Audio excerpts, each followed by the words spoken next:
migración familiar, relocación y retorno, a cargo del grupo de investigaciones sobre el retorno. ¿Cómo se llama el grupo? No, bueno, es un proyecto, ¿no? Es un proyecto imaginario del retorno a Colombia por conflicto. Un proyecto sobre imaginarios del retorno y conflicto, que está a cargo pues, el profesor Felipe Aliaga, Bruno Bayo y Cristian Uribe. Cristian Uribe y dos colegas más de la Santo Tomás, Enrique Blanco y Diego Bañán.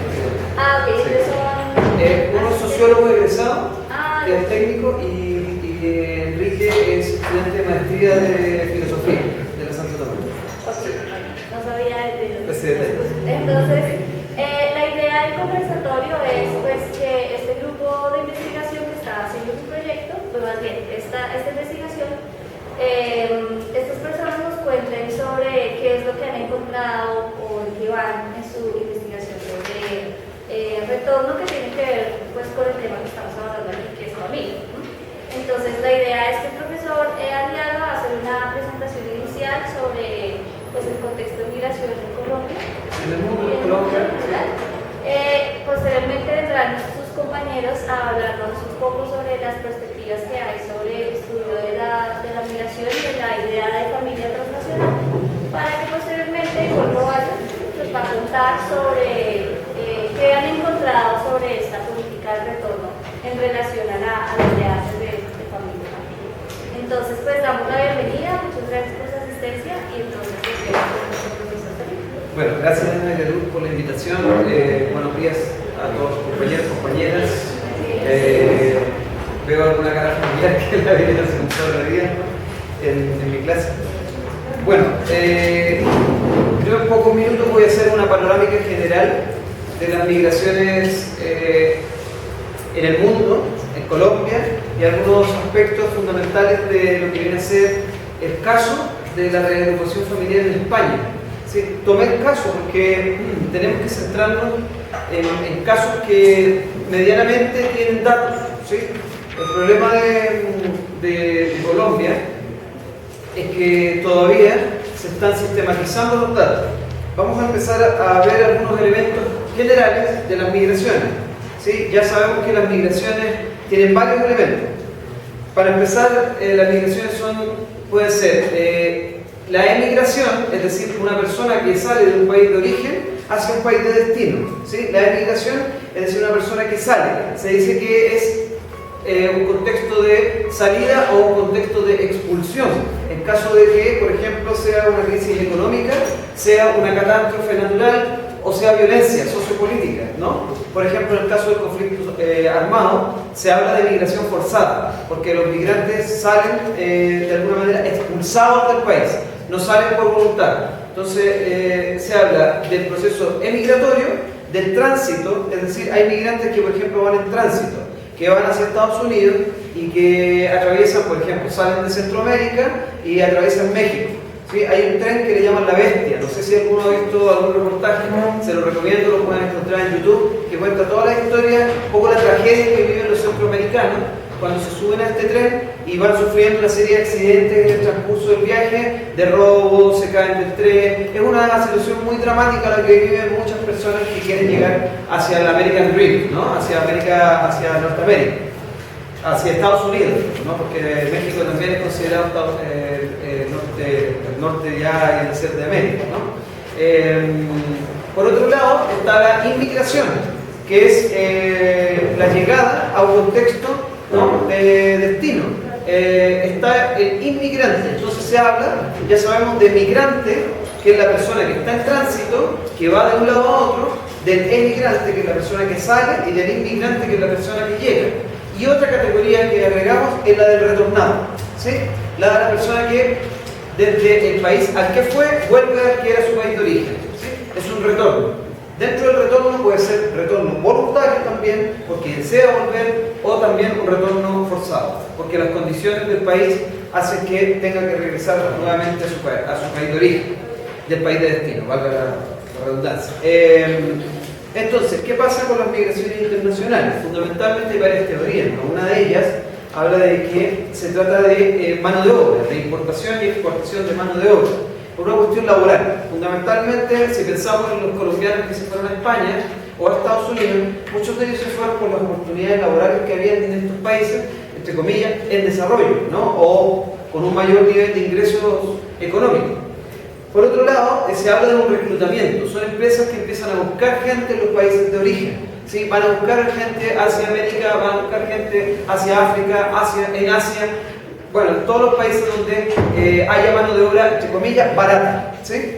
Se empiezan a generar una serie de regulaciones. ¿Sí? Surgen normativas. Ya vamos a ver en Colombia cómo hay una ley que es reciente, ¿no? Estamos hablando de 2011, la ley de migraciones. Después empieza a surgir otra serie de normatividades legales desde el 2011, bueno, desde el 2009 con el COMPES, que es un documento que empieza ya a perfilar la política migratoria, pero como ley el 2011 es un año clave. No estamos hablando hace mucho tiempo, ¿no? Empiezan a salir otros conceptos que vamos a ver aquí a través de la conferencia de los compañeros, a través de la ponencia de los compañeros, que es el transnacionalismo.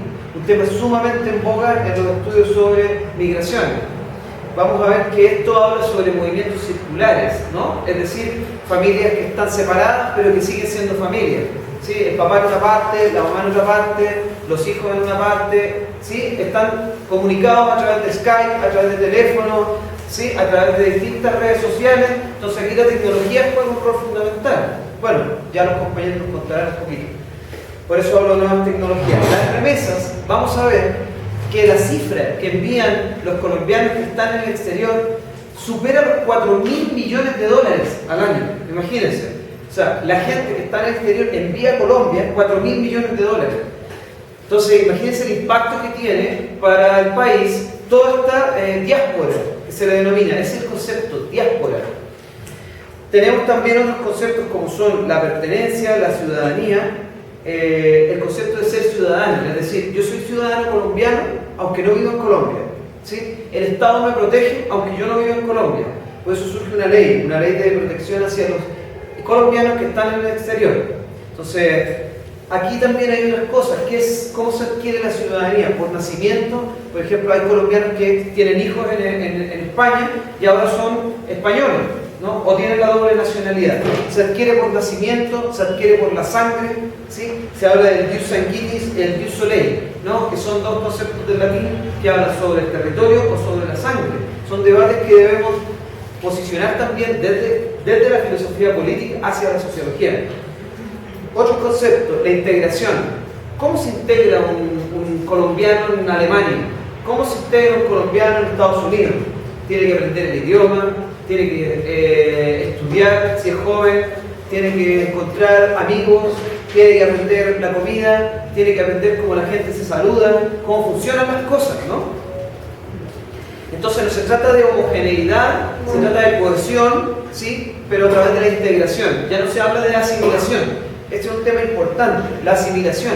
Es decir, un inmigrante al llegar a un destino tenía que ser igual que la cultura dominante, ¿no? Hoy en día las tendencias son de la diversidad, ¿no? Ya sabemos, la interculturalidad, el multiculturalismo, hablan del diálogo, ¿no? Del diálogo, del reconocimiento de la diferencia. Otras cosas, por ejemplo, que se han empezado a ver es que en Europa, por ejemplo, autores como Wilkin Lica habla de la islamofobia, es decir, se está generando una especie de xenofobia, pero vinculada a la religión. Ya se está trasladando lo que es el racismo a la cultura, ¿sí? Se está diferenciando a la gente no por una cuestión genética, no por una cuestión biológica, sino que por una cuestión cultural. Se está asimilando el racismo a una discriminación xenofóbica por cultura.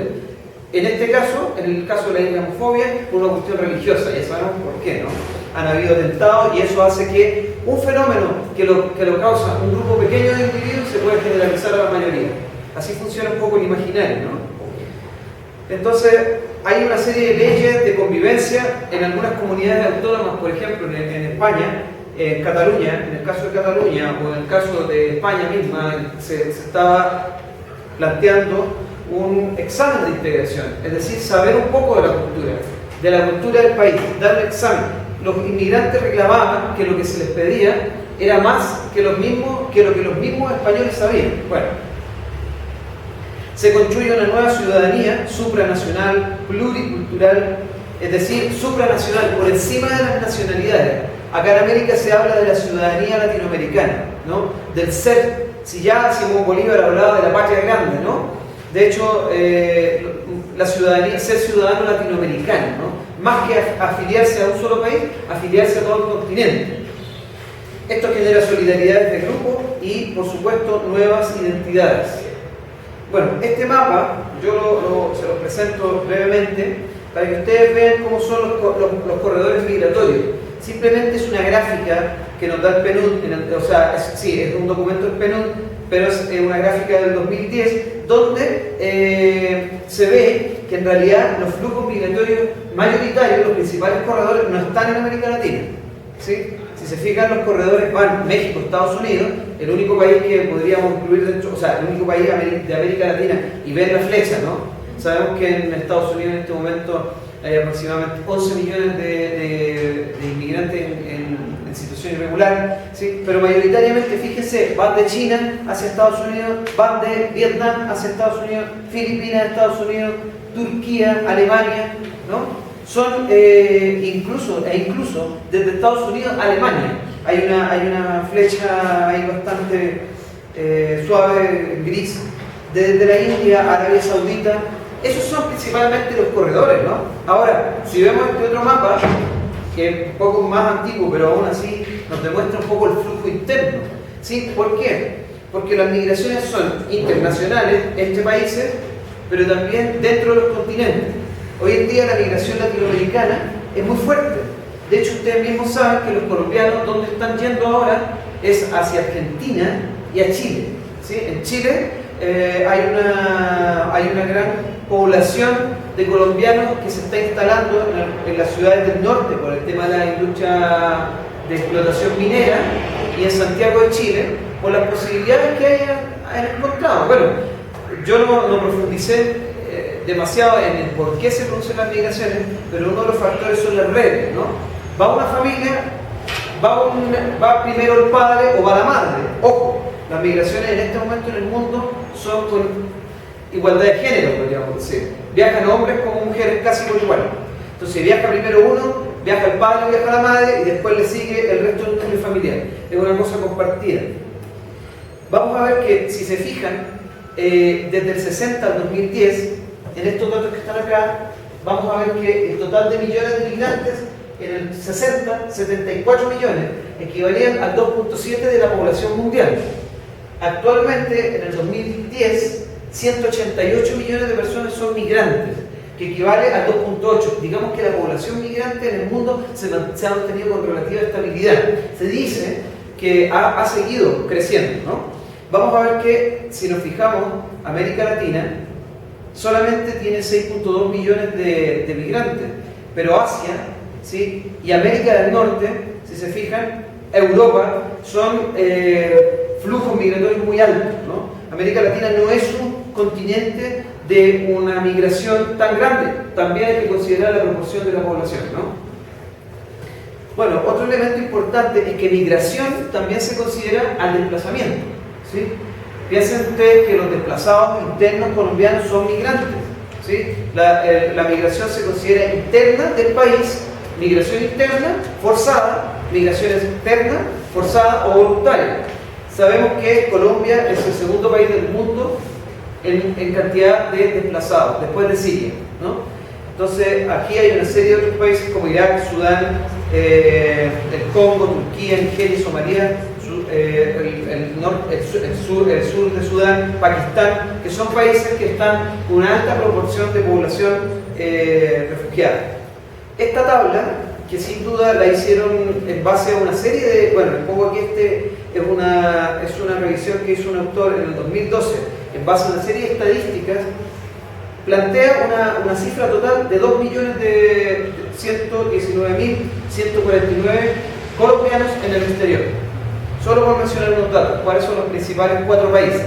Venezuela, 684.040, la cantidad de hombres y mujeres es casi igual.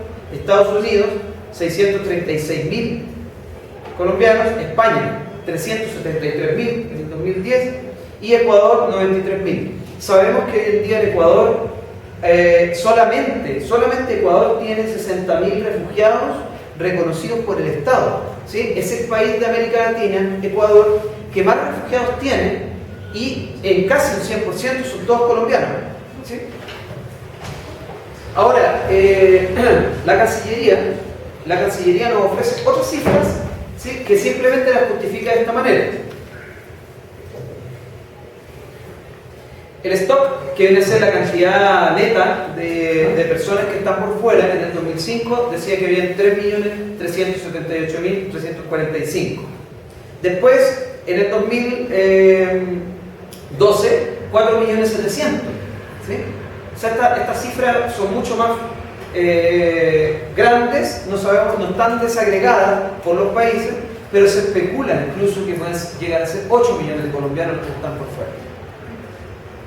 Bueno, esta tabla que no sé si la alcanzan a ver, pero les voy a mostrar que este es un dato de la Organización Internacional de las Migraciones. Simplemente les voy a comentar que aquí dice que las remesas al 2013 son 4.071 millones de dólares, ¿sí? La diferencia del 2010, cuando empieza la crisis, poquito después de haber empezado la crisis, eran 4.023 millones, a 2013 no ha disminuido notoriamente. ¿Qué quiere decir eso? Que todavía la gran masa de población migrante que está por fuera sigue enviando remesas, y esas remesas siguen siendo un 1.2% del PIB de Colombia.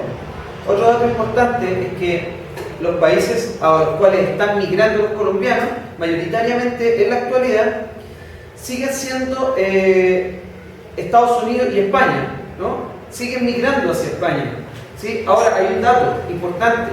La gente, ¿quiénes son los que están migrando hacia España? Sobre todo los familiares, sobre todo jóvenes, niños, ¿sí? Porque son los que están reagrupando. O sea, el papá se quedó y ahora está llevándose a los hijos después de un largo tiempo. Bueno, Chile ha ido creciendo. 2009 5.000, 2010 7.000, 2011 12.000, 2012 17.000. La cifra es muy parecida en Argentina. Va en crecimiento exponencial, lo que está registrado de manera regular en las policías, en los ingresos que hacen los estados, son estos datos. Pero por fuera de esto, sabemos que hay mucha gente que entra por distintos canales, ¿no? Por distintos caminos, que no tienen documentación incluso, ¿no? Bueno, el caso español. En España, fíjense en este dato en realidad, el 80% de los inmigrantes que se les denomina no comunitarios, es decir, los que no son de la Comunidad Europea, viven con su pareja, con su cónyuge. ¿Eso qué quiere decir?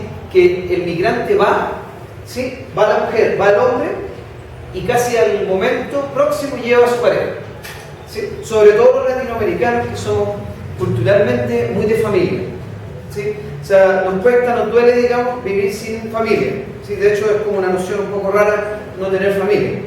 En 2007 dice, ya el 60% de los hijos menores de 18 años de los extranjeros habían sido reagrupados.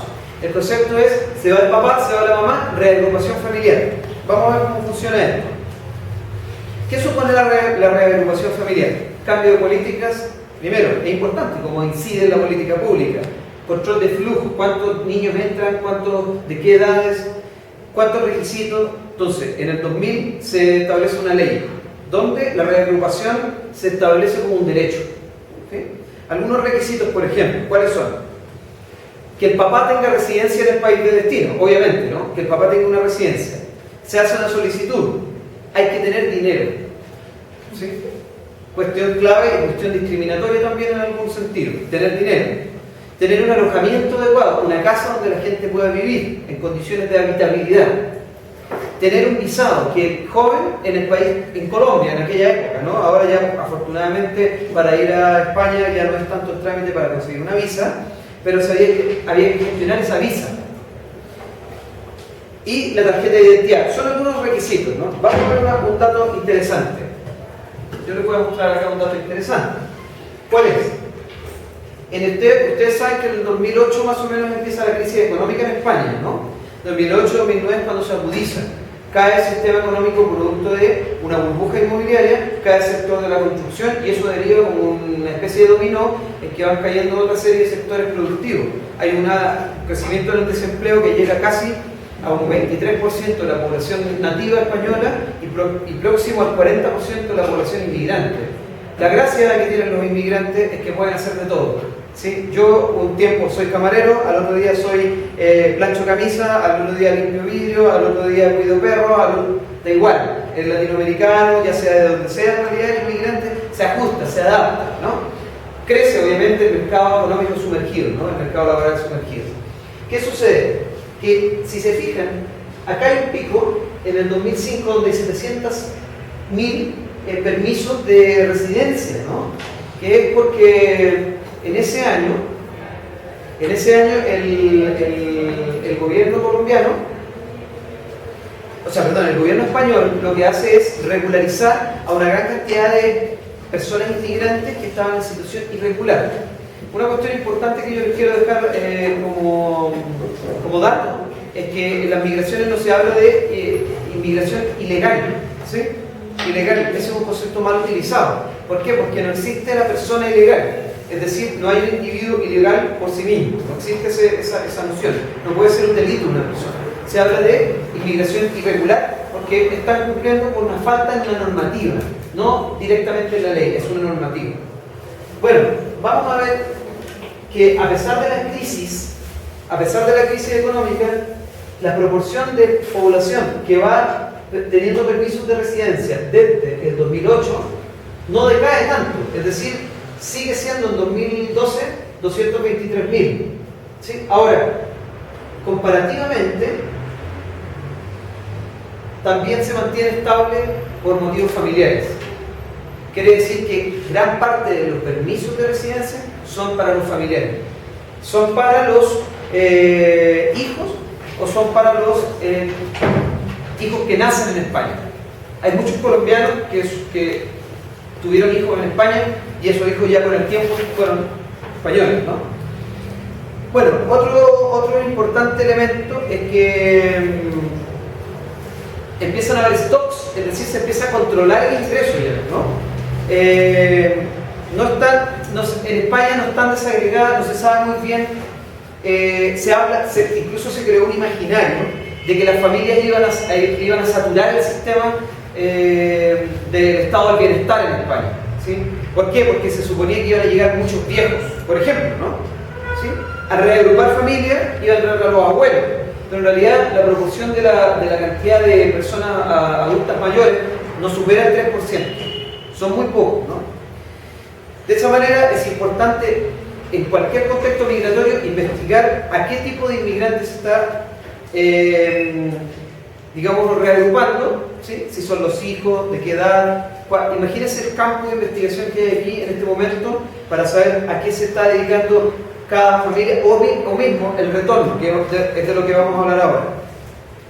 Vamos a ver esta gráfica muy rápidamente, que es cómo, fíjense, dice porcentaje de extranjeros casados que conviven con su cónyuge en España por origen. Prácticamente todos los países están con su cónyuge. ¿Sí? Es muy difícil, digamos, sobre todo, irse solo a un país diferente, ¿no? Un país extraño, sobre todo, si te viajas de un continente a otro. Entonces, bueno, esta tabla muestra un poco la mediana, es decir, esta es como el tiempo que tardaron los colombianos en reagrupar a la familia. O sea, este es el dato límite, ¿sí? Y estos son algunos casos segregados. Acá igual, acá en Colombia tenemos un caso segregado, pero en realidad no llega a los 5 años. Es decir, un colombiano en España no podía estar más de 5 años sin su pareja. Bueno, otras cosas importantes es que la ley 2 del 2009 empieza a limitar también a quienes deja ingresar al territorio nacional español, ¿sí? Entonces cambia la posibilidad de que incluso los jóvenes puedan, cumpliendo los 18 años, empezar a trabajar de manera libremente, o sea, de forma libre. Incluye a la pareja de hecho, no solamente a su pareja, a su esposa, pero establece un detalle. que esto es muy importante también. Por ejemplo, si yo quiero reagrupar a mi pareja, tengo que tener 800 euros, ¿sí? Y si yo quiero reagrupar a un hijo, tengo que tener 266 por cada miembro adicional. O sea, si yo, imagínense, tengo 3 hijos en Colombia y llevo a mi esposa, ya, tengo que tener 800 de base, más 6 por 3, 800 más, supongamos. Tengo que ganar 1.600 euros, ¿no? Para poder llevarme a mis hijos. Si no gano esos 1.600, no se puede, ¿no? Entonces ahí hay una condición económica para poder reagrupar a los hijos, ¿sí? Y otra cosa, o sea, la adecuación de la vivienda. Eso se prestó para una cuestión muy relativa, es decir, ¿cómo es que mi familia tiene que vivir cómodamente en este lugar? ¿Ya? Eso se prestó para que las administraciones locales, es decir, las alcaldías, hicieran una evaluación muy arbitraria. Bueno, un dato, como para terminar el caso de España. En el 2009, según cifras del INE, estas son las cifras del INE, hay varias cifras en España que son, por ejemplo, las del padrón, en este caso están las personas empadronadas, ¿sí? Que indican que Colombia tenía 292.971 personas inmigrantes en España. Había en esa época 5.598.000 inmigrantes en España. El 12% de la población más o menos era población inmigrante. Otro contingente, digamos, otro grupo viene en Ecuador, 413.715. ¿Sí? Y después, en el 2015, si recuerdo de nuevo, el dato de Colombia es 292 y en el 2015 145.000. ¿Sí? O sea, la mitad prácticamente. ¿Dónde se fueron los 150.000? Sí, hay varias posibilidades. Una, el retorno acá. Otra, a otros países de Europa, con mejores ingresos, porque todo el sur de Europa empieza a sufrir la crisis económica, entonces es probable que la migración haya ido hacia el norte, ¿sí? Una parte, y la otra parte haya regresado a Colombia. El retorno, ya está, este aspecto, digamos que es un aspecto muy poco estudiado. El retorno, dice Durán, sucede que, ¿por qué retorna la gente? ¿Sí? ¿Por qué vuelve la gente? Primero, hay muchas posibilidades para entender el retorno, son muchas las posibilidades, pero puede pasar que la crisis económica haga que la gente quiera regresar a su país de origen, por un lado. Por otro lado, puede ser que la imposibilidad de llevar a la familia. ¿Sí? Imagínense estar trabajando 1, 2, 3 años y no poder llevar a la familia. Entonces ya el proyecto migratorio no tiene sentido, porque estar mandando ese dinero a costa del sacrificio emocional o a costa realmente de la crisis familiar, porque el transnacionalismo, que lo van a relatar las compañeras ahora, compañeros, tiene sus costos, ¿no? O sea, la familia puede estar unida, pero en cualquier momento esa distancia ya puede dejar que la familia siga existiendo. Entonces, puede ser que los problemas conyugales o familiares sea uno de los motivos por los cuales el migrante decide regresar. Se dice que también hay un retorno de hijos que han nacido. Supongamos que hay gente que a lo mejor nunca estuvo en Colombia y de repente vuelve acá siendo adolescente porque se quiso venir a vivir a Colombia, porque aquí están sus abuelos. ¿Sí? Nunca fue un colombiano de nacimiento, sus padres son colombianos, le pudieron dar la nacionalidad, ¿sí? Y él puede venir a Colombia, retornar de alguna manera sin haber nacido acá. Es un caso de retorno de hijos de inmigrantes. Ahora hay otro retorno que es trans. Algunos de ustedes, sus abuelos eran españoles y algunos de ustedes deciden ir a España y vivir allá como españoles. Se puede. Bueno, en el caso del retorno, siempre se ha estudiado de manera individual. Vamos a ver que la compañera Ivonne va a tocar un punto muy clave de la ley 1465 del 2011 y de la 1565 para demostrar que en realidad la ley, el retorno siempre ha sido tratado como un tema individual, más que nada, ¿no? O sea, se toca muy superficialmente, pero en el tema del retorno es individual. Recaño, que lo toman en la actualidad dos autores, que Orrego y Martínez, que son funcionarios de la CEPAL, habla sobre que la unidad de análisis debe ser la familia. ¿Cómo retorna el núcleo familiar? El hogar migrante, dice, ¿no? Ahora, bueno, para terminar, la verdad, simplemente porque ya me he sentido en el tiempo suficiente, les dejo, quise como ver algunas imágenes y dejar un poco la reflexión, ¿no? Es probable que en este momento estén migrando muchas familias, ¿no? Ya sea aquí en América Latina, ya sea en Europa, ya sea desde África hacia Europa, en realidad en todo el mundo están migrando familias, ¿no? En el caso de los africanos, sabemos que hay una serie de conflictos allí, ¿sí? O sea, hay mucha gente que migra con sus hijos, que migra con sus bebés, que mujeres que migran embarazadas, hay muchas muertes, se contabilizan miles de muertes en el Mediterráneo, ¿sí? por naufragio de embarcaciones frágiles, ¿no? Hay un montón, hay otros temas que ustedes pueden seguir indagando, por ejemplo, hay muchas mafias, ¿no? Hay mafias que cobran los traslados desde África hacia Europa a costa de engaños, ¿no? A núcleos familiares completos, viaja la madre con el hijo sometiéndose a un montón de vejaciones en el trayecto.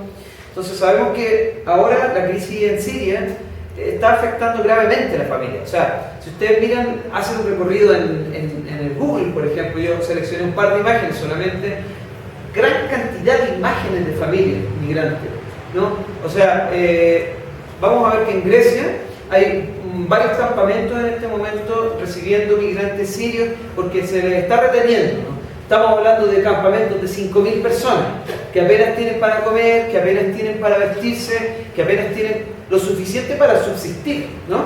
Entonces estamos viendo que hay un montón de familias que está arrancando, ¿sí?, de Siria, así como lo ha hecho gente de aquí de Colombia, porque no hay que mirar tan lejos para darnos cuenta que esta misma realidad se vive aquí, ¿sí? Nosotros no vivimos parece a veces que Bogotá se transformara en otro país, ¿sí? Pero hay que mirar un poco en la cercanía para darnos cuenta que este tipo de realidades también se viven en América Latina.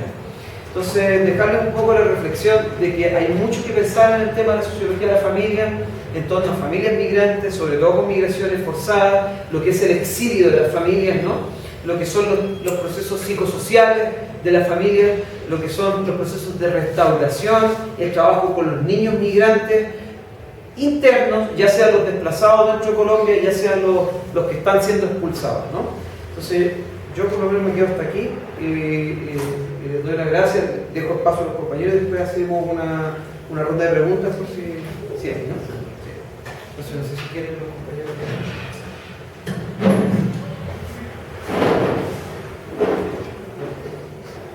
¿Tienen diapositiva o sí? Pero ¿cómo la...?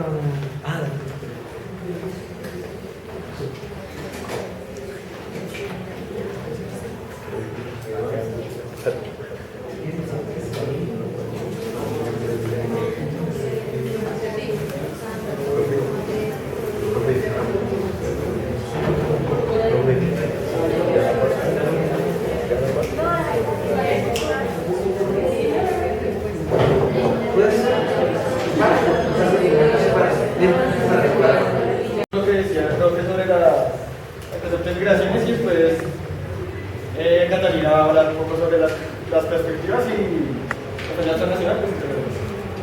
Bueno, digamos que las migraciones es tomado acá en el texto como la movilización de un lugar de nacimiento a otro, pues el profe de manera forzada o voluntaria. Digamos que la de manera voluntaria es buscando mejores expectativas de vida o mejores expectativas laborales. De manera forzada podemos tomar la migración interna que ha habido acá, digamos, de los desplazados o por toda esta cosa por la violencia. Digamos que desde el comienzo, desde mitades del siglo XX, ha tenido como importancia en Colombia y se han venido haciendo como estudios sobre esto. Digamos, lo primero que se tiene es, bueno, ha sido como un lugar común estar siempre viajando como a Estados Unidos y esto, siempre con el suelo americano, es el casa, carro y familia, como los Simpsons. Entonces, Ese por un lado. Después, como en los años 70, se migró más hacia el lado de Venezuela, que ha sido como un lugar, digamos, actualmente, bueno, no sé por lo que pasó hace poquito, pero era como la mayor colonia de extranjeros era la colombiana en Venezuela, donde, bueno, eso digamos que también puede abrir el debate de si tal man está Venezuela, pues, y si los colombianos se van para allá, pues, ¿qué también es colombiano? Eso por un lado. Y digamos, retomando el tema de las familias transnacionales, como los trabajadores, bueno, la familia, hay como una ruptura en la familia, porque digamos los padres o las madres se van a otro lado y los hijos quedan acá. Entonces eso abre como una ruptura pues familiar, donde los padres que se van pueden formar otra familia, pueden tener una familia como puede ser en España y tener una familia acá, digamos, que dejan acá los hijos con los abuelos, no sé. Eso por un lado. Por otro lado, el tema de España. Entonces, se van a Colombia, a Estados Unidos, pues, que pasa de moda y se van a Venezuela. Después, con el tema de la conformación de la Comunidad Europea, van a España, donde en España pone como más fuerza. Entonces, desde los 90 o los comienzos del 2000, en España empiezan a ir los colombianos con los mismos factores y mejores expectativas de vida. Digamos, es la época del narcotráfico y todo eso, donde hay mucha inseguridad, donde las bombas, toda esta cosa. Pues la gente se va del país por inseguridad, por mejores expectativas de vida, por persecuciones políticas. Entonces, bueno, van a España.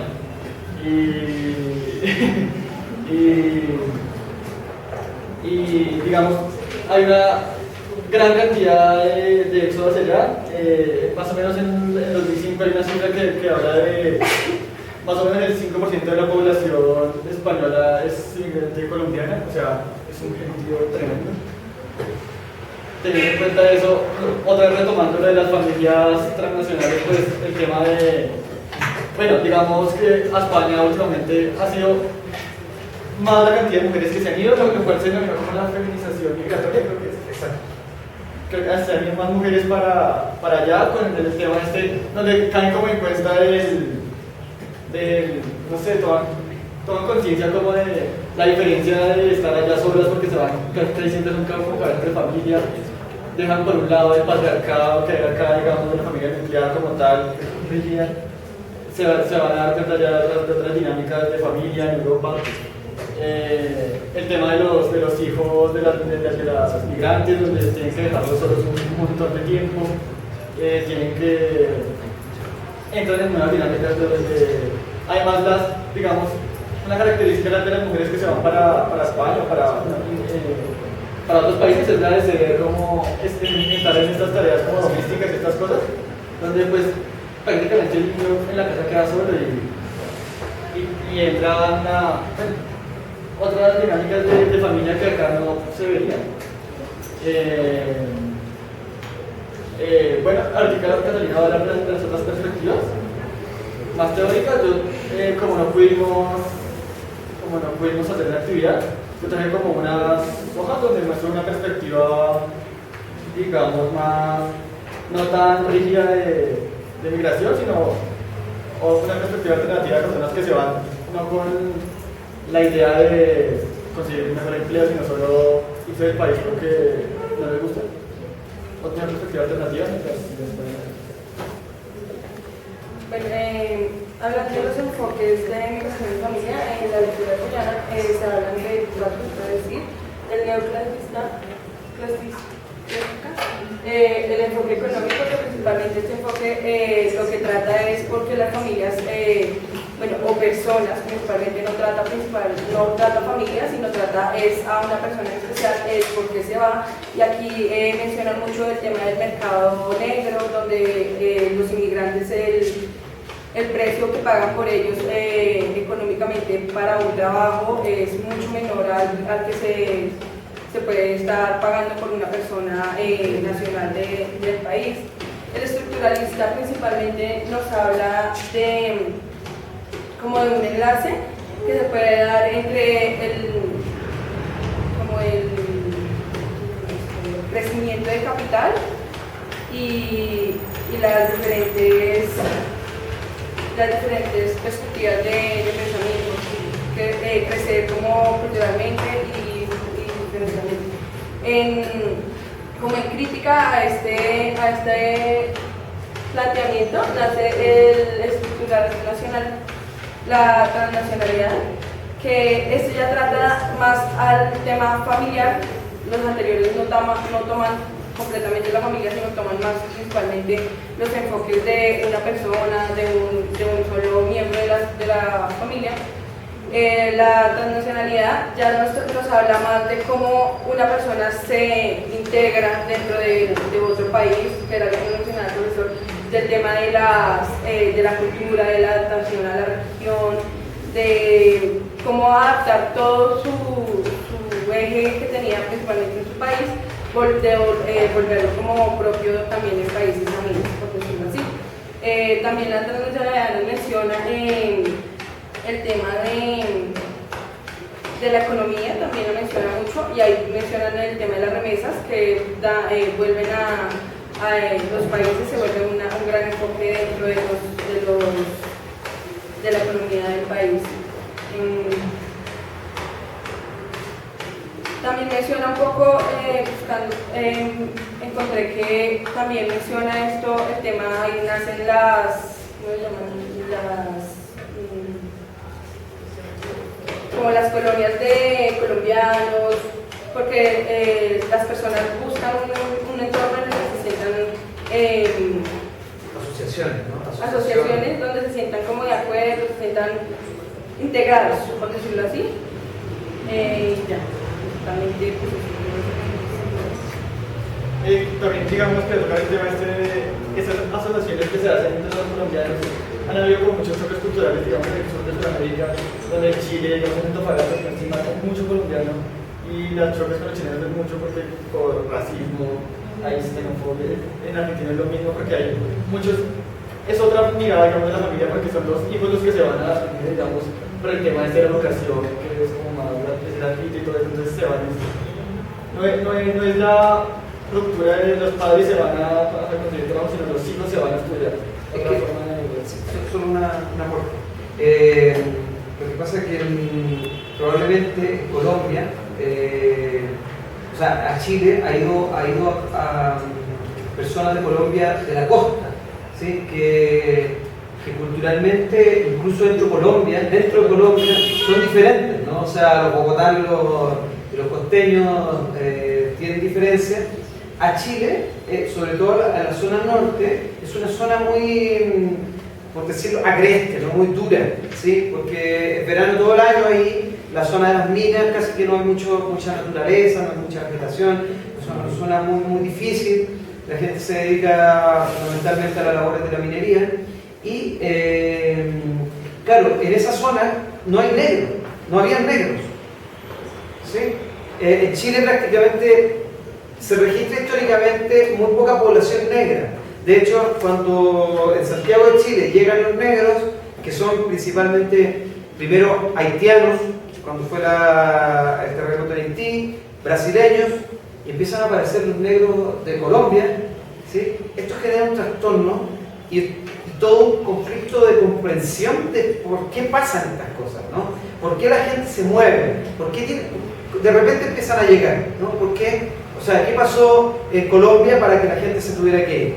Entonces, claro, la forma de ser del colombiano costeño es distinta a lo mejor a la forma de ser del norteño chileno, ¿no? Entonces, ahí se genera una incomprensión en las formas en la cotidianidad, ¿no? Aquí hay una cuestión muy microsociológica, es decir, todos los entendimientos de cómo se hacen las cosas. Entonces, eso es lo que genera, como dijo el compañero, xenofobia, ¿no? Sí, no mayoritaria, pero sí han habido focos de xenofobia, ¿no? Incluso se rumorean cosas, ¿no? Ustedes saben que con la inmigración no solo viajan las personas, sino que viajan también los estereotipos, viajan las malas noticias, ¿no? Las malas noticias de Colombia viajan con los colombianos, ¿sí? ¿Cuáles son esas malas noticias? Ya las sabemos cuáles son, no las vamos a repetir mejor. ¿Sí? Entonces esas malas noticias son las que el chileno a lo mejor llega y se las cree sin ni siquiera comprobar, sin ni siquiera conocer a la persona. Ese es uno de los principales motivos de la diferencia, de la distancia que existe en los países que reciben inmigrantes, en la falta de disposición muchas veces, ¿no?, al intercambio. Sí, digamos, para complementar un poco lo que ustedes dos aportan, y es que, bueno, el inmigrante, cuando, digamos, se traslada a otro país, pues él no rompe ese lazo con su lugar de origen, sino que él va a transmitir su identidad cultural en ese otro espacio que va a reconfigurar. Entonces se va apropiando de un nuevo espacio que no es de él y va a reconfigurar a través de su identidad pues todas las costumbres que ha realizado. Digamos que por eso puede pasar que se ha hecho un cultural de televisión. Y hay otra cosa que me gustaría como enfatizar, sobre todo como pensando en la discusión que teníamos la sesión pasada sobre si la familia desaparece o no desaparece. Y es porque aquí en este caso, o sea, uno de los argumentos es que la familia, con los que están como argumentando que la familia estaba desaparecida por disolución, era la cuestión de los espacios de socialización. Pero, por ejemplo, si nos pensamos en la familia transnacional, ¿cómo serían esos espacios de socialización? Porque aquí estamos evidenciando que siguen siendo muy fuertes los lazos a pesar de que no cohabitan en el mismo hogar, ¿no? Entonces, que existen otros mecanismos a través de los cuales se generan esos vínculos afectivos, y uno de ustedes hablaba sobre la importancia de ese afecto, ¿no?, aunque a distancia en este caso, ¿no? Pero cómo se sigue manteniendo o se tratan de mantener esas redes, que claro, como decía Felipe, llega un momento en el que esas redes ya empiezan a generar dificultades, ¿no?, porque es necesario también estar presentes, ¿no? Pero como de alguna manera el hecho de que se mande la remesa, que es un elemento económico, también tiene un elemento emocional muy fuerte, ¿no? O sea, el hecho de ese sacrificio de irse a otro país pensando en que voy a tener un mayor ingreso para poder sostener, ¿sí?, a este grupo familiar. Y otra cosa que también nos hablan desde este enfoque transnacional es algo que algunos de ustedes nombraban, y es el hecho de que una familia se considere familia cuando se sigue pensando que se es familia, ¿no? O sea, que la idea también de cómo se considera familia no solamente es de la idea nuclear, que nos nombraba pues bastante la idea de los padres y hijos, pero también como pronto hablamos de red de hermanos, ¿sí? O sea, como otras maneras también de considerar cómo se genera esa idea de mi núcleo, ¿no? Como de mi núcleo familiar, que no necesariamente sea por padres hijos, ¿no? Claro. Como que eso me parece como importante pensándolo, ¿no? Como en los argumentos que hablábamos la sesión pasada. Entonces, si son otros docentes que generan los estados de socialización, en este caso, ¿cómo se comprendería la idea de familia transnacional? Como Sí. para dejarlo. No, y otro factor que se da con el tiempo, ¿no?, porque hay un elemento importante acá que los compañeros mencionaron, que son las asociaciones, estos, entre comillas, grupos que se van conformando. No nos olvidemos que en Estados Unidos, digamos, existen los italianos en un barrio, ¿no?, los chinos en otro lado, y de hecho en Francia, en París, está el barrio chino, donde está todo en chino, ¿no? Sí, incluso el McDonald's está en chino, ¿no? Y en Francia, ¿no? Entonces, claro, hay otros procesos que se van generando, que son, por ejemplo, el cierre que se produce a veces de las familias. Hay culturas y culturas, ¿no? Ya sabemos cómo funcionan los chinos. Por ejemplo, caso helvético. ¿Sí? En España, donde estuve varios años, salí, qué sé yo, a los espacios donde un estudiante o, no sé, yo estaba haciendo doctorado allí, iba, qué sé yo, a un restaurante, prácticamente a una discoteca o un bar, y no se ven los chinos en estos lugares, ¿no? Entonces, claro, hay culturas muy herméticas que funcionan. Por ejemplo, en el caso de los chinos, son los familiares los que mueven la economía, ¿sí?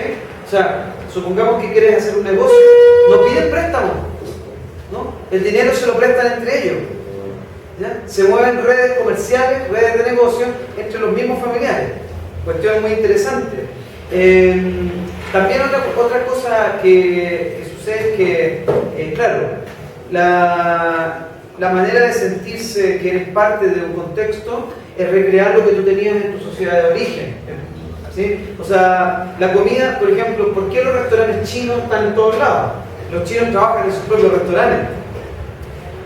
Los colombianos, recuerden que la salsa, ¿sí? La salsa se impuso casi en Europa, producto de un colombiano. ¿Sí? En Francia empieza el movimiento.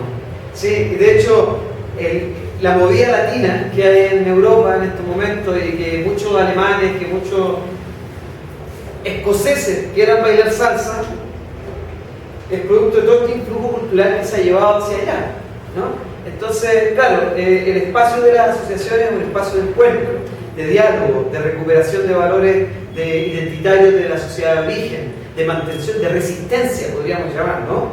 Frente a la presión de la homogeneización, la asimilación, la mantención de la diferencia, ¿sí? Y eso, por un lado, lleva a que las familias se mantengan de su propia nacionalidad de origen, pero ya cada vez, como dice la compañera, como dice Italuz, la profesora Italuz, vamos a ver que las configuraciones familiares van cambiando, ¿no? Por ejemplo, ¿cuáles? Hoy en día hay parejas mixtas, muchas. Probablemente ustedes mismos conozcan colombianos que están en España o están en otros países del mundo, casados con personas de otros horizontes, ¿no? Hace poco, les cuento así como un dato y ya les doy la palabra, les dejo la palabra, conocí a una colombiana acá, musulmana, ¿sí? Musulmana, ¿sí? Con velo, ¿ya? Pero casada en Estados Unidos, con un norteamericano, ¿sí? Pero su padre de origen, creo que ruso, y su madre, no sé de qué otro país, que se habían ido a Estados Unidos, y él nació en Estados Unidos de padres de otros países, ¿sí? Musulmanes, y ella se fue a estudiar en Estados Unidos, se quedó en Estados Unidos y se hizo musulmana. Llegó acá siendo musulmana, casada con un norteamericano. Entonces, esos fenómenos de la movilidad humana, digamos, ¿no? Son cosas que se empiezan a ver con más frecuencia, ¿no? Sí, bueno, a título personal, yo soy chileno, estoy casado con una colombiana. Estoy aquí, la conocí en España. Entonces son movimientos. Sí. Pues continuando con lo que decía el profe, las familias transnacionales, en la lectura nos mencionaban categorías y cambios que ha tenido la familia.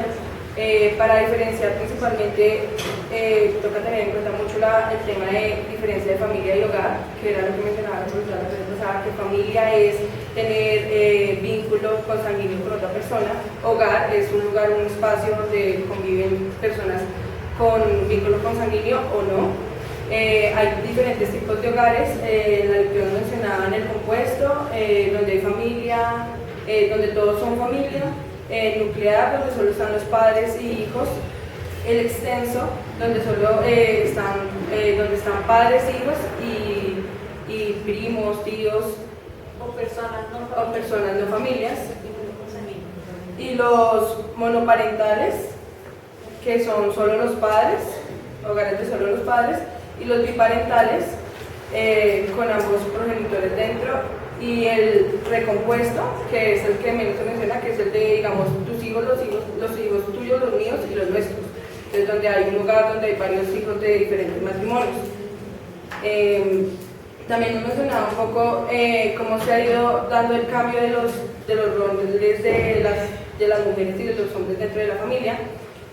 Y también mencionando, digamos, un poco de la familia transnacional. Nos mencionaba la lectura que una familia transnacional se hace llamar transnacional cuando una persona mantiene sus vínculos familiares estando lejos, por decirlo así, estando en otro país, y se comienzan a dar flujos de interacción entre un país y el otro gracias a la conexión entre las familias. Ahí se daría, digamos, lo que el profesor mencionaba del tema de poder llevar a un padre, a un hijo nuevamente a un país donde está, digamos, la madre, por decirlo así, y ahí se da la conexión.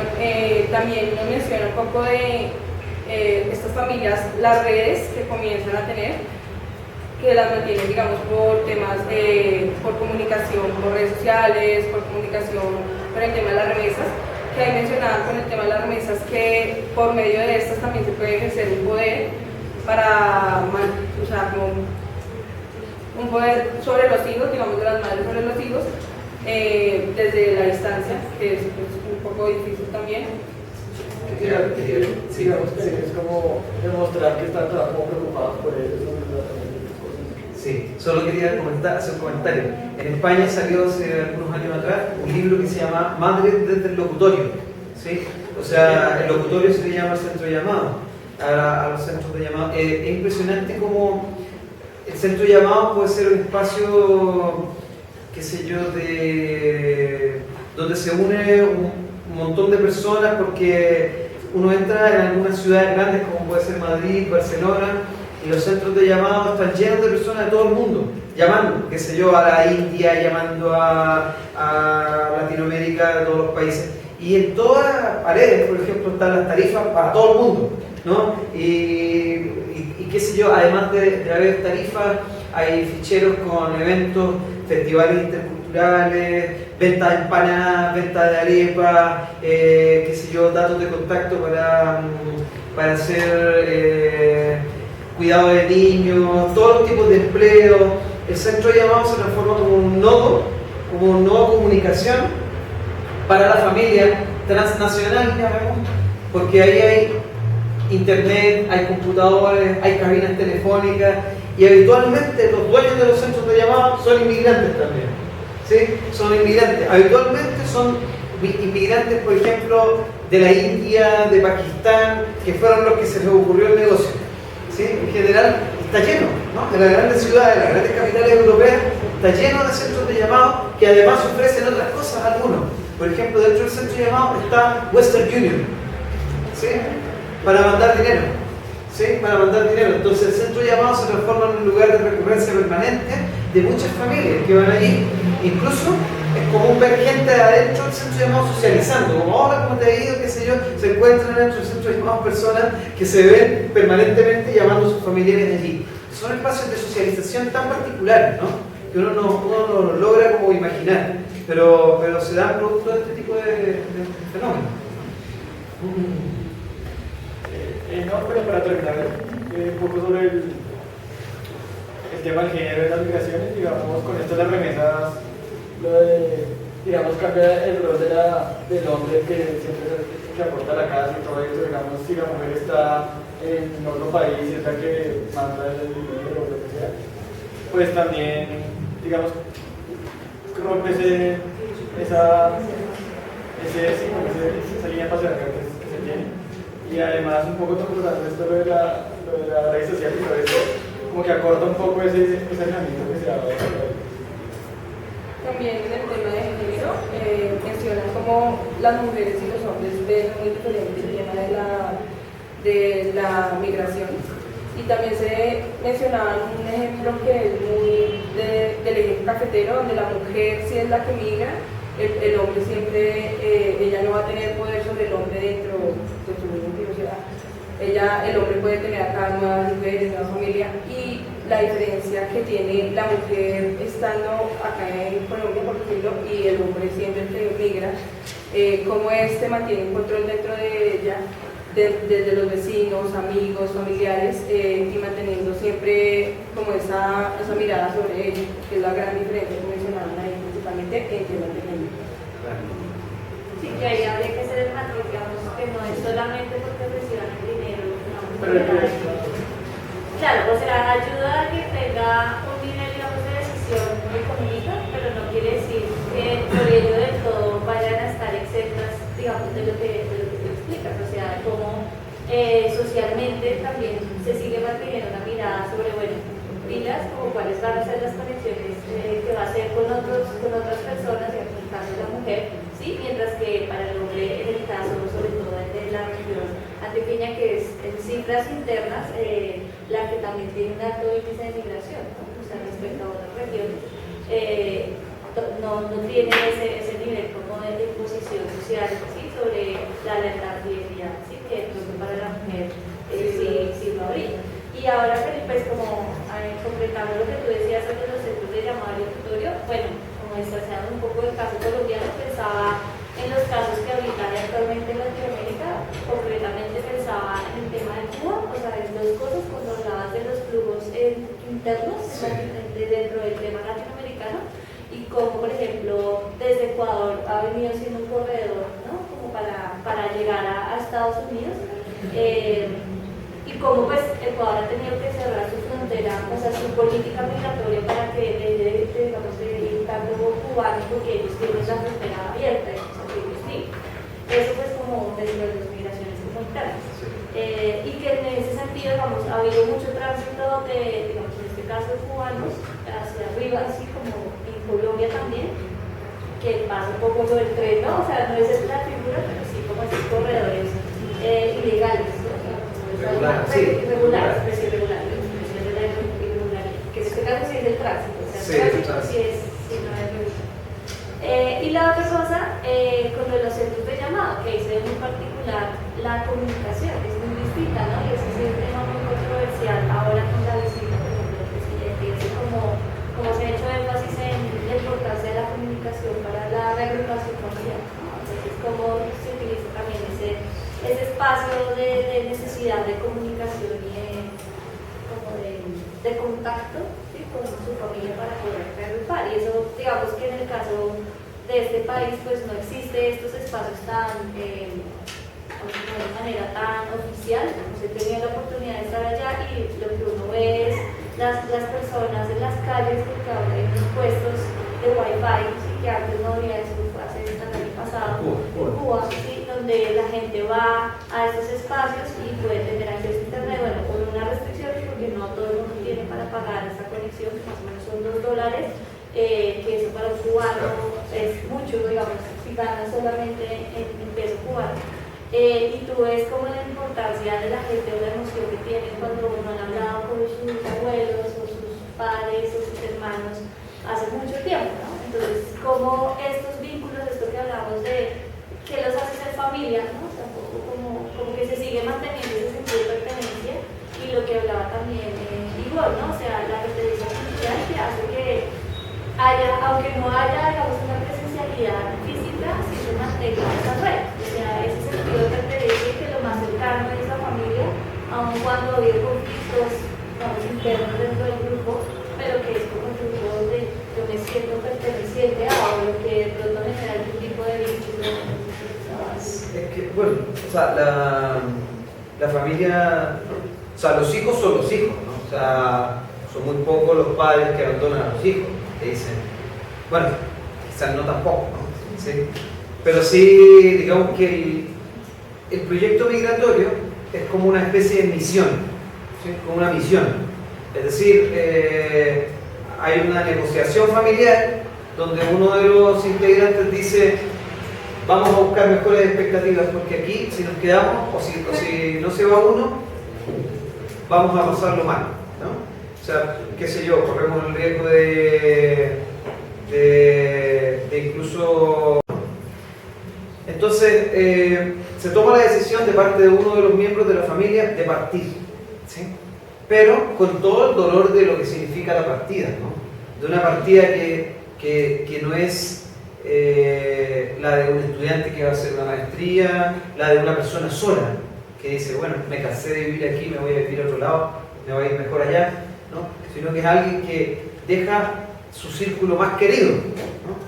Deja los afectos más fuertes, pero esos afectos, obviamente en la distancia, en la memoria, ahí la memoria juega un rol fundamental, porque la memoria se sigue recreando, ¿no? La memoria sigue, las personas no desaparecen, un muerto no desaparece de nuestra vida, ¿sí? Por eso son importantes, por ejemplo, los cementerios, ¿no? Por eso son importantes las fotos, ¿sí? Porque la memoria forma parte de nuestra existencia. De alguna forma la familia transnacional juega mucho en la memoria, en los recuerdos, en los hitos familiares, ¿no? Obviamente las redes conectan y reviven el momento en que las personas están juntas, ¿sí? Pero siguen existiendo en la vida de la persona, ¿no? Los hijos no dejan de ser los hijos, ¿sí? La añoranza, dicen varios autores, la añoranza del retorno, del volver a estar con la familia, del encuentro, del volver a juntarse, siempre está presente, ¿sí? Casi todo el tiempo está presente. Entonces, cambia la perspectiva de cómo se concibe el estar juntos, pero siempre está la ilusión, siempre está ese deseo de volver, ¿no? Y de que la familia se junte. Por eso en España, el caso que vimos, los españoles, o sea, los colombianos en España se juntan muy rápido con su cónyuge, ¿no? Reagrupan a los hijos muy rápido. Tratan, apenas se reguló esto, todo el núcleo para allá, ¿sí? Los que no aguantaron, los que no pudieron, se han vuelto. ¿Sí? La familia es un gatillante de la movilidad, tanto para un lado como para el otro, ¿no? Ahora, es cierto que las redes sociales han jugado un papel acá, ¿no? O sea, un teléfono de esto es una cosa que a lo mejor reduce las distancias entre nosotros mismos que estamos acá, ¿no? Recién veía que una compañera le estaba mandando un mensaje a otra de aquí a ahí, ¿no? Y entonces a veces yo veo que en la clase los compañeros se están mandando WhatsApp al lado, uno al lado del otro. Y yo digo, claro, o sea, la reduce así, claro, miles de kilómetros es una herramienta útil, ¿no? Es una herramienta útil viéndole ese lado. Es una herramienta que por lo menos permite ver a la persona, hablar, escucharla. Pensar que escuchar a un ser humano es algo tan valioso, ¿no? Escuchar sus palabras, su tono de voz, lo que te dice, lo que te recomienda, ¿no? En la comunicación, al menos es un elemento que queda en el transnacionalismo, ¿no?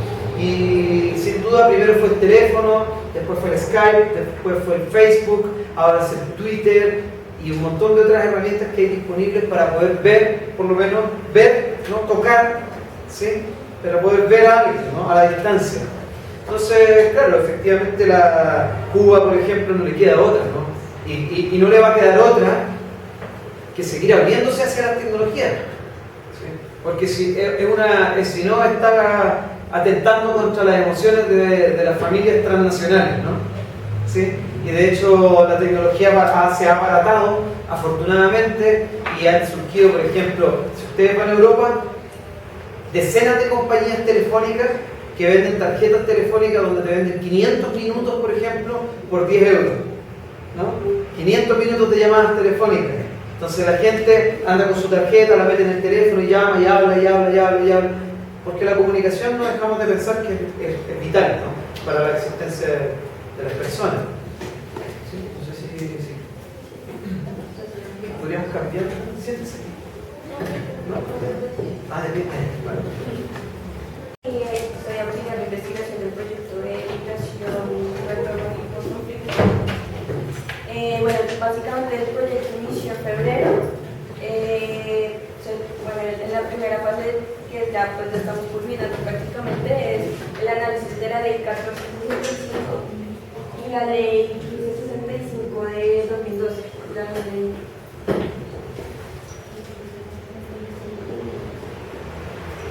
Y bueno, la idea es como, bueno, la idea era encontrar las irregularidades que hay dentro de las leyes en Colombia, que son varias. Entonces, en primera medida, en la ley 1465, pues que consta de 9 artículos, menciona los mecanismos de retorno para, digamos, las personas que migran en el exterior. En el artículo 3 de esta ley menciona que el Estado colombiano debe generar un plan de acción para que tanto el individuo como su familia retornen a su lugar de origen con las mejores condiciones pues, digamos, de vivienda, de trabajo, económicas, más que todo sobre todo la parte material. En el artículo 4 ya es cuando se crea el Sistema Nacional de Migraciones, que van a ser los mecanismos institucionales para que tanto el individuo junto con su familia retornen al lugar de origen. Eso es muy importante porque digamos que en esta ley se tiene en cuenta la parte como tanto del individuo que se va como la familia que compone el individuo, ¿no? Y bueno, en el artículo 8, que digamos más explícita sobre digamos, la función de la familia, cabe mencionar que busca que ese individuo retorne a su lugar de origen con toda la, digamos, como el marco legal, que esté justo, o sea, que cumpla con todos los requisitos para volver a su lugar de origen, tener en cuenta las necesidades familiares y tanto del individuo como de la familia, no solo como teniendo en cuenta como tal el individuo. Entonces, bueno, yo les quería preguntar un poco, y es como, ustedes han visto varios tipos de familia, ¿no? ¿Ustedes me pueden mencionar alguna?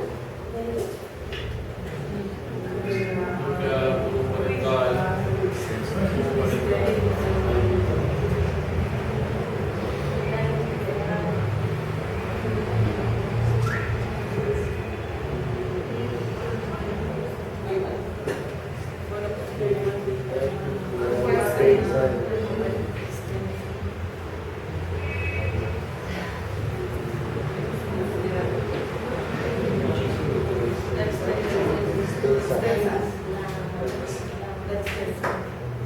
Extensa. Extensa.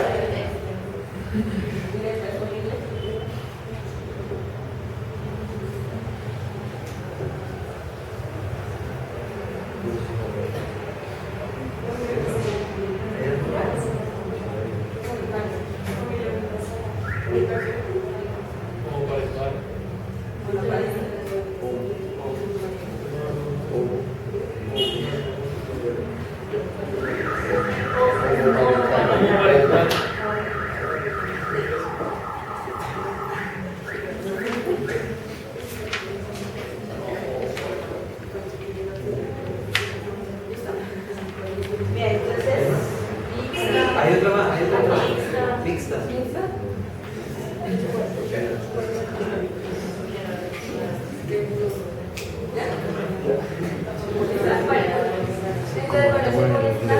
la opción que les he contado de la 1465, ¿cuál creen que aplica más? Digamos, ¿cuál creen que es la visión del Estado sobre la familia? ¿No? Listo.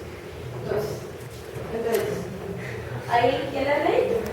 Bueno, la ley según el Estado se va a concebir que ese individuo, ya sea hombre o mujer, que digamos, trace esa línea para las nacionalidades, bueno, que trata la frontera colombiana, que migra a otros lugares, va a tener en cuenta las necesidades y condiciones de la familia para retornar para las condiciones, pues, las mejores condiciones, ya sea sobre todo materiales, digamos que aclarando la crítica de la ley, si ellos no tienen en cuenta la parte de, digamos, del tejido familiar, digamos, el componente del tejido familiar, el componente de la parte cultural, la parte social, la parte política, sino se menciona solo las condiciones materiales de vivienda económica, de trabajo, y pues sí que menciona como los derechos humanos y cómo recomponer de manera integral, es solo familia, bueno, entonces no digamos, si en una familia, digamos, este tipo que migra, pues digamos, habría,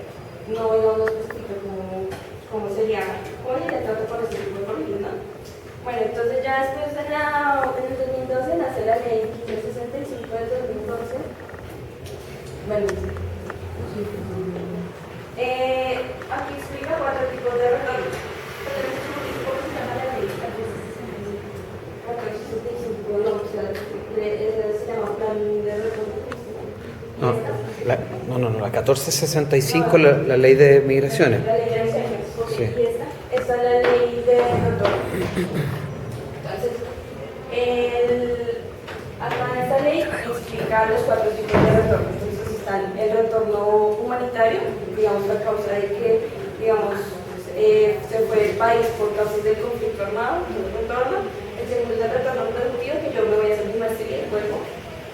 El tercer es el retorno solidario, que es más o menos parecido al humanitario. Y el cuarto es el productivo.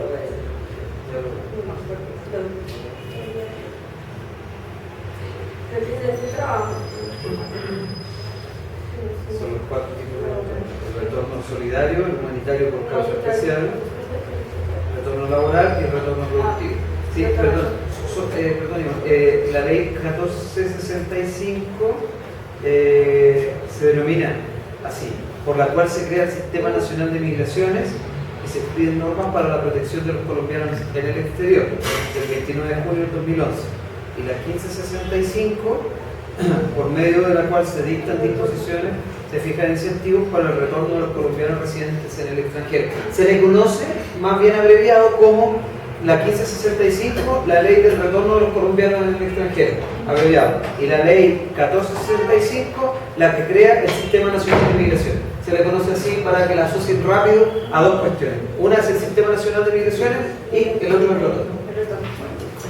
Entonces, bueno, ¿qué fue lo que vimos en esta ley 1565? Bueno, que si bien explica las tipologías de retorno, cuando el individuo aplica esta ley para retornar, solamente tiene en cuenta el individuo, no tiene en cuenta la familia. Entonces, acá hay la experiencia de distintas leyes. ¿Por qué? Porque si bien en primera medida tiene en cuenta aquí el individuo y su núcleo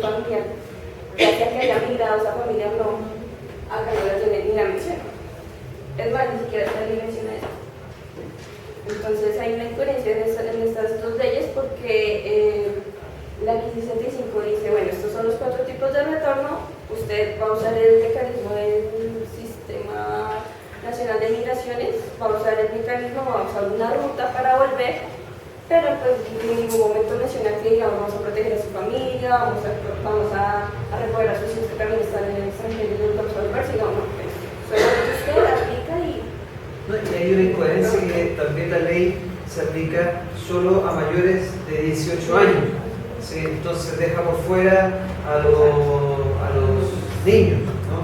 Recordemos que se habla de juventud e infancia, ¿no? Entonces, digamos que la ley, al ser excluyente, a pesar de existir otros mecanismos legales que puedan ser dirigidos hacia la población infanto-juvenil, la ley en sí misma no lo contempla, más bien lo discrimina, ¿no? Es una ley que tiene ese, podríamos decir, defecto, ¿no? Sí, entonces, como mencionaba Felipe, pues digamos que también solamente tiene en cuenta a personas mayores de edad, de forma individual, no tiene en cuenta en el núcleo que lo acompaña al individuo, como se puede hacer en la ley 1475. Entonces hay una incoherencia entre esas dos leyes porque la que, digamos, a la que se aplica para retornar es esta, para retornar a su lugar que no aplica en esto. Pero pues sin embargo ahorita digamos en la Mesa Nacional de Migraciones que se va a realizar el 29 de abril pues se está evaluando esto. Porque digamos acá en esta ley pues digamos es muy completa, de por sí es una página. Entonces la opción es una página, solamente menciona los 4 tipos de retorno y ya. No menciona digamos los mecanismos, no menciona como la ruta que tú tienes que tomar para volver, sino simplemente menciona los 4 tipos de retorno. Digamos, bueno, también bueno, digamos, ya hablando un poco digamos, de los roles de género, acá, digamos que se presenta lo que decían los compañeros de los cambios de roles, ¿no? Pero digamos, se tiene visto como que si la mamá abandona si la mamá es de amiga, se tiene como visto que está abandonando a su familia. Y si el padre se va, entonces ya va a trabajar, entonces ya va a volver. Entonces, digamos, es una visión muy diferente sobre los roles de género dentro de la familia, ¿no? Entonces, para eso es como para tenerlo en cuenta y también, que digamos, en la ley 65 también tampoco tiene en cuenta a los jóvenes, el proceso de jóvenes y niños que también migran, digamos, a causa del conflicto armado, que digamos, también se encuentran también inmersos dentro del retorno. Entonces, pues, básicamente, Sí. lo que sucede. Sí, ahí por ejemplo me gustaría agregar algo a lo que dices tú, y es que justo pues la sesión pasada estábamos mirando o revisando la política nacional para las familias en Colombia. Sí. Y veíamos como una de las cosas que identifica la política es la tensión entre los derechos individuales y los derechos colectivos, o sea, la familia como grupo. Y como hay muchas normativas, o sea, creo que este es un ejemplo más de cómo en realidad, a pesar de que se habla del derecho a la familia, ¿sí? Y que constitucionalmente, digamos que la familia en Colombia cumple un papel preponderante dentro de la sociedad, siempre se genera esa tensión sobre que se impriman los derechos, digamos, de los individuos miembros de ese grupo, ¿sí? O sea, los jóvenes, adulto mayor, mujeres, ¿sí?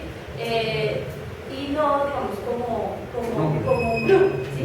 Entonces, incluso pues ahora que en la política hablan de la importancia del enfoque diferencial, o sea, no solamente en términos de género, sino, por ejemplo, también tener en cuenta la diversidad cultural, que en este caso también debería estar incluida la perspectiva de esta diversidad en cuanto al lugar de origen, o sea, o cómo se mantienen esas relaciones entre los miembros de ese grupo familiar. Sí, claro. Que en la política, por ejemplo, no está contemplado alguna iniciativa, plan, proyecto específico para familias transnacionales. ¿Sí?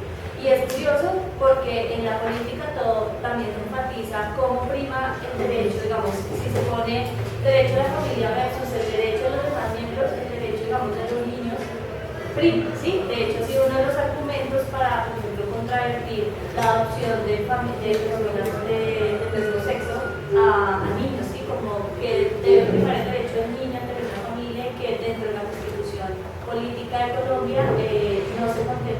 familia como personas del mismo sexo, ¿sí? Aunque claro, eso ha habido otras sentencias que lo han controvertido, pero que, por ejemplo, en este caso, digamos como que una de las contrariedades en cuanto a las leyes es como en realidad no se está dando entonces el derecho a la familia, ¿sí? O sea, Sí. se está atacando, no se está posibilitando esa opción o ese derecho que tienen las personas para reagruparse, ¿no? Sí, no, y aquí hay un aspecto importante también que es que, por ejemplo, hay algunas contradicciones porque dice el retorno, por poner un ejemplo, no, vamos a tener un coloquio, les paso el dato, digamos, la próxima semana para los que les interese esta ley, ¿sí? Los sociólogos somos muy alejados de las leyes, ¿no? Pero digamos que es un error alejarse de las leyes, ¿no? Y no poner el ojo sobre la ley. De hecho, en las investigaciones que ustedes adelanten, ya sea monografía o del tipo que sea, siempre traten de ver si es que hay normativas legales, ¿no? Si es que hay decretos, si es que hay instrumentos internacionales, ¿sí? Porque por sobre eso no hay nada, ¿no? ¿Ah? O sea, ustedes se pueden pillar de golpe con una imposibilidad que a lo mejor lo establece la normativa legal. La ley es la ley, el desconocimiento de la ley no es motivo para su no cumplimiento, dice el dicho, ¿no? Entonces los sociólogos tenemos que ser muy agudos en temas de saber que la ley la hizo un grupo probablemente de parlamentarios o con algunas referencias dadas por algún experto, pero usted también puede construir una ley, ¿sí? O sea, la ciudadanía puede construir las leyes. Las propuestas de ley, las reformas de ley se proponen a través de los comentarios de la sociedad civil. Bueno. Ahora hay otra cosa que quiero mencionar, que encontramos era que, bueno, el individuo, la persona que emigra a otro país no puede ejercer ninguna actividad económica legal por mínimo 3 años. Entonces, está en el artículo 80 del Código Civil. Entonces, digamos, para ese proyecto del migrante que se quiere ir a mantener, pues, a tener unas condiciones de vida para mantener a su familia, pues obviamente tiene que estar en manos, o sea, no puede acceder legalmente al trabajo, pues, de otro país legalmente por contrato. Entonces, digamos, por eso la mayoría de los casos son, digamos, condiciones muy precarias, que digamos, para mantener a la familia, pues yo voy a estar en estos trabajos mucho tiempo, en condiciones muy precarias para mantener a la familia. Entonces, también hay que tener esa ley. Bueno, solo quiero hacer una errata de lo que dijo Ivonne. No es una página la ley, no, son tres páginas. Entonces, bueno, lo que pasa es que pareciera que fuera una sola. Y la última son firmas, ¿no? Si se fijan, la cuarta página son firmas. Entonces, solo quería comentar un dato. Dice, por ejemplo, el retorno humanitario, solo para que vean esta inconsistencia, digamos, ¿no? Dice, por causa especial, es el retorno que realiza el colombiano por alguna situación de fuerza mayor o causas especiales. Considérese causas especiales aquellas que pongan en riesgo su integridad física, social, económica o personal o la de sus familiares, así como el abandono o muerte de familiares radicados con él en el extranjero. Si usted es menor de edad y se le mueren sus padres estando en el extranjero, no se puede acoger a la ley de retorno. ¿Sí? Entonces, eso por un lado. Después, dígame. Está ahí, ¿no? O sea, lo podemos ver, dice...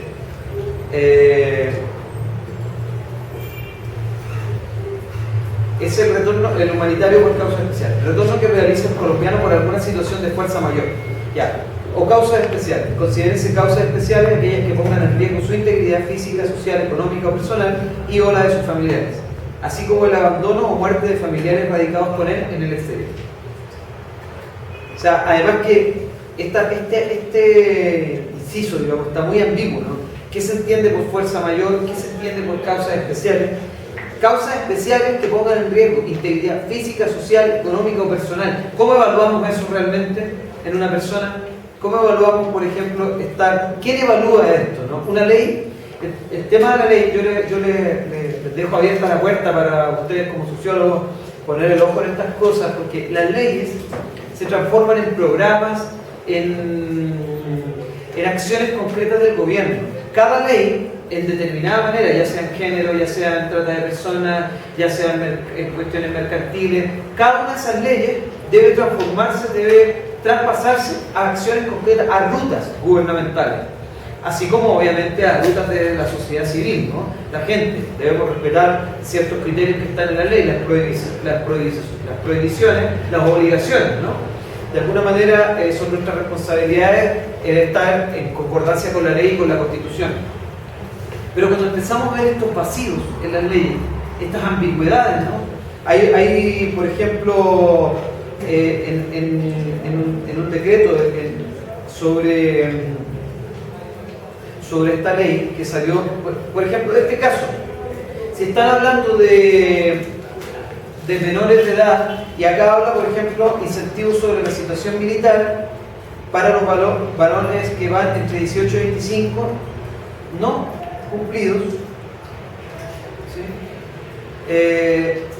También de un pago, solamente la ley toma en consideración un aspecto que tiene que ver con los jóvenes varones, ¿sí? Que es el servicio militar, ¿sí? O sea, toma en consideración ese elemento, ¿no?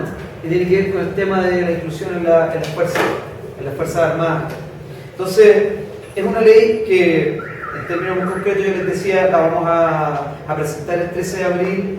Tenemos invitados de la Defensoría del Pueblo, tenemos invitados de CODES, de la Consultoría para el Desplazamiento en Colombia.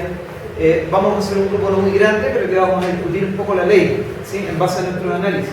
Esto es el próximo miércoles, 13 a las 10 de la mañana, acá en el Auditorio Torreón. Porque el otro día yo le preguntaba a los estudiantes de Sociología de séptimo año, les decía, ¿usted me podría nombrar, que son estudiantes míos en teoría, me podría nombrar alguna ley? Solo uno me nombró una ley. ¿Sí? ¿Qué quiere decir eso? Que desconocemos completamente el aparato legal del país, al menos, ¿no? ¿Sí? Desconocemos cómo funcionan las leyes, que son las que nos están ordenando. Son parte del orden, ¿no? Tenemos un orden simbólico, un orden cultural, que es que más o menos miramos los sociólogos. Pero hay un orden legal, que es un orden que si lo transgredimos de alguna manera, nos vemos expuestos a una pena, ¿no? A un castigo, entre comillas. No sé si alguien tiene alguna pregunta, ya sea a los compañeros, a mí o a la profe, o si hay alguna duda de lo que hemos comentado. Sí. Es como resultó un comentario frente a los centros de llamado que me causó mucha atención en sí, porque creo que constituyen, o sea, hemos visto que las tecnologías actualmente logran acercar mucho a las personas, ¿no? Logran acercar y bueno, todo está en la comunicación, pero realmente estos centros de llamado no significan eso, no significan acercar a las familias necesariamente, sino que son como formas de agrupación en los países, ¿no? Porque ustedes explicaban como, bueno, ya se reúne la gente, conversan, se venden empanadas, arepas, un tipo de cosas que solo se ven en sus países. Esos son como formas de educación y como unas estrategias que están usando, pues que usan los migrantes para, pues no sé, para de repente como no sentir ese choque así tan fuerte cultural y de distintos aspectos, ¿no? Pero entonces es interesante porque los centros de llamado no constituyen ese acercamiento que inicialmente pues tenían como propuesta, ¿no? Que eran como solamente para llamar a tu familia y te vas y pagas y listo, sino que realmente es una cuestión mucho más interesante, al igual que los restaurantes o los barrios enteros en los que se agrupan los migrantes. Eso no es por simple organización, realmente es una cuestión cultural y es una necesidad como de no sentir como tan fuerte ese choque cultural, que me parece interesante. Sí. ¿Hay alguna otra pregunta? ¿Una vez? Digamos que de una u otra manera, por ejemplo, estos tipos de familia también se pueden analizar a partir de las relaciones que tienen unos con otros, pero si no ve la familia transnacional, de alguna manera pues empiezan a perder estas relaciones y pese a que hay una conexión, pues todavía debe haber algún tipo de sentimiento. Mi pregunta va más guiada a que, pues, qué modelos actualmente, digamos, nos permiten hacer un acercamiento teórico a estas nuevas relaciones transnacionales que se están configurando. ¿Hay alguna otra pregunta? Sí, allá. Mi pregunta es en cuanto, digamos, se habla mucho sobre la migración como voluntaria, ¿sí? Pero no se habla tanto de la migración forzada. En cuanto, digamos, a la trata de blancos, la prostitución, hay un montón de cosas. Digamos que en cuanto a leyes colombianas, ¿qué tipo de seguridad se le brinda a los colombianos como tal para que no ocurran este tipo de casos? Es decir, si yo quiero salir del país, puede ser como voluntariamente y termino en una situación como la trata de blancas, en prostitución, digamos, ¿qué tipo de seguridad en cuanto a leyes se le brinda Sí. a las personas? ¿Hay alguna otra pregunta? Allá. Pues o sea, es que o sea, mi ejemplo tiene como que ver con varias cosas que ya han mencionado ellos. Digamos, mi tía, ella falleció el esposo, entonces a ella le tocó irse a España a trabajar y dejó aquí 2 hijos. Luego allá en uno de esos centros de llamados conoció una persona, ya entabló una familia con él y todo, tienen 2 hijas pero también son menores allá. Sí. Entonces lo que pasa es que el esposo de ella también falleció y ella ahorita tiene cáncer. Entonces ahí la pregunta sería, o sea, ya no tiene ni siquiera los recursos para devolverse, entonces era para como la cobija esta ley que se hicieron, ¿no la cobija? Y también otra cosa era para las especialidades de cómo en esas familias transnacionales, como que se van transformando esas relaciones y ese afecto, porque o sea, no siempre es como el de extrañar a la persona y de que vuelva, sino en el caso de mis primos los que se quedaron acá, ellos ahorita prácticamente odian a mi hija porque dicen que los abandonan, pero pues ella como se iba a quedar acá si no tenía el sustento como para, entonces es como interesante analizar cómo se transforman en estos lazos dentro de las familias transnacionales. Teniendo en cuenta esta ley, ¿cómo se protege a partir teniendo en cuenta lo que es la globalización y todo este mercado de multinacionales, transnacionales, internacionales y todo este mercado de trabajadores y mano de obra barata?